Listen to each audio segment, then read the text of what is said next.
He said, "Why do you send me a picture of my house?" I said, "You're going to have to figure that out, Abdul." And for 18 months, we had nobody killed. I'll give you my favorite President Trump story. This is my #1 favorite of all time. When we were negotiating with the Taliban, while President Trump was still the president, President Trump wanted to get out of Afghanistan, but he wanted a conditions-based withdrawal, meaning that you do what we tell you to do, and then we will start pulling troops back slowly as long as you abide by our rules.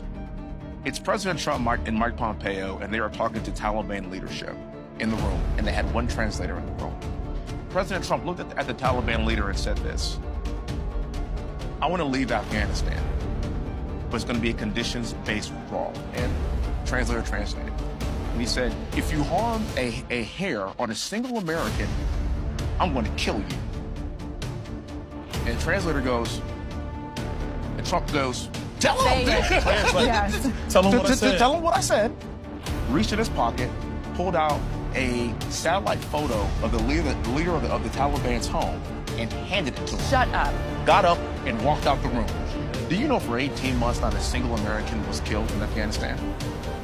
That's the definition of strength. That's what I'm talking about. And so you can imagine that kind of sentiment being around the world. If we have an embassy in another country, no one's going to touch it, because they're going to be fearful that they'll get a Moab on their head. That's how President Trump rolls.